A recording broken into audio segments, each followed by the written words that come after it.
Hello മക്കളെ, computer നെറ്റ്വർക്കിൽ വളരെ ഇമ്പോർട്ടൻറ്റ് പോർഷനാണ് ഹബ്ബും സ്വിച്ചും. അതായത് മൾട്ടിപ്പിൾ നോട്ട്സുകൾ അല്ലെങ്കിൽ മൾട്ടിപ്പിൾ കമ്പ്യൂട്ടേഴ്സ് വരികയാണെങ്കിൽ ഏത് ഡിവൈസ് ഉപയോഗിച്ചിട്ട് അല്ലെങ്കിൽ ഏതൊക്കെ ഡിവൈസ് ഉപയോഗിച്ച് നമുക്ക് കണക്ട് ചെയ്യാൻ പറ്റും. അതിനൊരു ഉത്തരമാണ് ഹബ്ബും സ്വിച്ചും. എന്താണ് ഹബ്ബ്, എന്താണ് സ്വിച്ച്, എന്താണ് ഹബ്ബ് സ്വിച്ച് ഡിഫറൻസ്, അതാണ് ഈ ഒരു വീഡിയോയിൽ പറയാൻ പോകുന്നത്. നമുക്ക് നോക്കാം. ഹബ്ബ് എന്ന് പറഞ്ഞാൽ നമ്മൾ നേരത്തെ പറഞ്ഞ പോലെ തന്നെയാണെങ്കിൽ മൾട്ടിപ്പിൾ കമ്പ്യൂട്ടേഴ്സിനെ ആണെങ്കിൽ നമ്മൾ ഹബ്ബ് ഉപയോഗിച്ച് നമുക്ക് കണക്ട് ചെയ്യാൻ സാധിക്കും. അതായത് ഈ ഹബ്ബ് വഴി നമുക്ക് മൾട്ടിപ്പിൾ കമ്പ്യൂട്ടേഴ്സിലോട്ട് ഡേറ്റാസിനെ ട്രാൻസ്മിറ്റ് ചെയ്യാൻ പറ്റും, അഥവാ ഡേറ്റാസിനെ സെൻഡ് ചെയ്യാനും റിസീവ് ചെയ്യാനും പറ്റുന്നുണ്ട്. അപ്പൊ എങ്ങനെയാണ് ഇവിടെ ഡേറ്റാ സെൻഡിങ്ങും റിസീവിങ് നടക്കുന്നത് ഹബ്ബിൽ?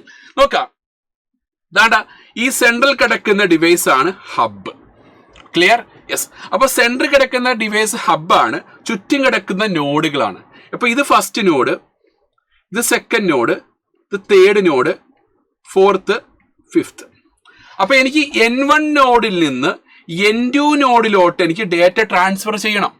അപ്പോൾ N1 നോഡിൽ നിന്ന് N2 ഡേറ്റ ട്രാൻസ്ഫർ ചെയ്യണമെങ്കിൽ ആദ്യം ആ ഡേറ്റ എങ്ങോട്ട് വരും? N1 നിന്ന് ഹബ്ബിലോട്ട് വരും. ഹബ്ബ് എന്ത് ചെയ്യും? ഹബ്ബാണ് ഈ ഡേറ്റയെ ഡെസ്റ്റിനേഷൻ അഡ്രസ്സിലോട്ട് അയക്കേണ്ടത്, ഡെസ്റ്റിനേഷൻ നോഡിലോട്ട് അയക്കേണ്ടത്. പക്ഷെ ഹബ്ബിനൊരു പ്രോബ്ലം ഉണ്ട്. ഹബ്ബിന് ഈ ചുറ്റുമുള്ള നോഡിന്റെ ഒന്നും അഡ്രസ്സസ് അറിയത്തില്ല. കാരണം അഡ്രസ് അറിഞ്ഞാൽ മാത്രമേ ആ ഡെസ്റ്റിനേഷൻ അഡ്രസ്സിലോട്ട് മാത്രം ആ ഡേറ്റ അയക്കത്തുള്ളൂ. പക്ഷെ എന്താണ്, ഈ ഹബ്ബിനാണെങ്കിൽ ഒരു നോഡിന്റെയും അഡ്രസ് അറിയത്തില്ല. അതുകൊണ്ട് തന്നെയാണെങ്കിൽ ഹബ്ബ് ഒരു പരിപാടി ചെയ്യും, കണ്ണും പൂട്ടി എന്ത് ചെയ്യും, അഥവാ എല്ലാ നോഡിലോട്ടും എന്ത് ചെയ്യും, ഈ ഒരു ഡേറ്റ കോപ്പി ചെയ്യും. ഓക്കെ, എവിടെയെങ്കിലും ചെന്ന് വിടട്ടെ എന്ന് പറഞ്ഞിട്ടില്ലേ? അതായത് എല്ലാ നോഡിന്റെ അഡ്രസ് അറിയത്തില്ല. അതായത് ഫസ്റ്റ് എന്താണ് മക്കളെ, N5 നോഡ് ഡേറ്റ അയച്ചു. അപ്പൊ അവിടുത്തെ അഡ്രസ്സും ഡെസ്റ്റിനേഷൻ അഡ്രസ്സോട്ട് മാച്ച് ആയില്ല. അപ്പൊ അടുത്ത നോഡിലോട്ട് പോയി, N4 പോയി. N4 പോയപ്പോൾ അവിടുത്തെ അഡ്രസ്സും ഡെസ്റ്റിനേഷൻ അഡ്രസ്സോട്ട് മാച്ച് ആയില്ല. അപ്പൊ അടുത്ത നോഡിലോട്ട് പോയി.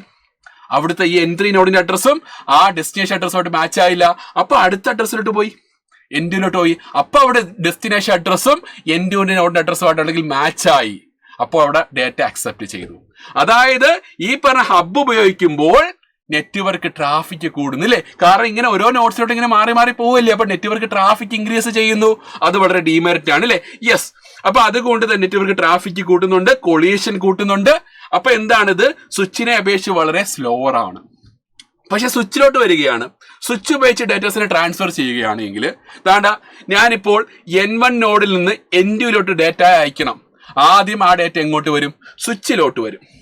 സ്വിച്ച് എന്ത് ചെയ്യും? സ്വിച്ചിനൊരു കാര്യമുണ്ട്, ചുറ്റുമുള്ള എല്ലാ നോഡുകളുടെയും അഡ്രസ് ആർക്കറിയാം? സ്വിച്ചിനറിയാം. അപ്പൊ അതുകൊണ്ട് തന്നെ സ്വിച്ച് എന്ത് ചെയ്യും? സ്വിച്ച് ഡെസ്റ്റിനേഷൻ അഡ്രസ് എങ്ങോട്ടാണോ, ഡെസ്റ്റിനേഷൻ നോഡ് എങ്ങോട്ടാണോ അങ്ങോട്ട് മാത്രമേ ഡേറ്റ അയക്കത്തുള്ളൂ. ഇപ്പൊ N2 നോഡിന്റെ അഡ്രസ് വെച്ചിട്ടാണ് ഈ N1 നോഡ് അയച്ചെങ്കിൽ ആ N2 നോഡിന്റെ അഡ്രസ് എങ്ങോട്ടാണോ അങ്ങോട്ട് മാത്രമേ അയക്കത്തുള്ളൂ. അതായത് മറ്റുള്ള നോഡിലോട്ടൊന്നും എന്താണ് ഈ ഒരു ഡേറ്റ കോപ്പി ചെയ്യത്തില്ല. അപ്പൊ അതുകൊണ്ട് തന്നെ എന്താണ് ഇവിടെ സംഭവിക്കുന്നത്?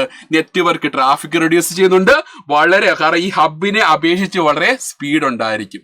ഓക്കെ, അപ്പൊ ഇതാണ് ഹബ്ബ് സ്വിച്ച് ഡിഫറൻസ് എന്ന് പറഞ്ഞാൽ വളരെ വളരെ ഇമ്പോർട്ടന്റ് ക്വസ്റ്റ്യൻ ആണ്. അപ്പൊ എല്ലാ കോമ്പറ്റേറ്റീവ് എക്സാംസിനും അല്ലെങ്കിൽ നമ്മുടെ ഈ പരീക്ഷകൾക്കൊക്കെ വളരെ ഇമ്പോർട്ടന്റ് പോർഷൻ തന്നെയാണ് ഹബ്ബ് സ്വിച്ച് ഡിഫറൻസ് പറഞ്ഞാൽ. അപ്പോൾ കൂടുതൽ വീഡിയോസ് ആയിട്ട് ഞാൻ വീണ്ടും വരുന്നതായിരിക്കും. അപ്പൊ എല്ലാവർക്കും ഓൾ ദി ബെസ്റ്റ്, ബൈ.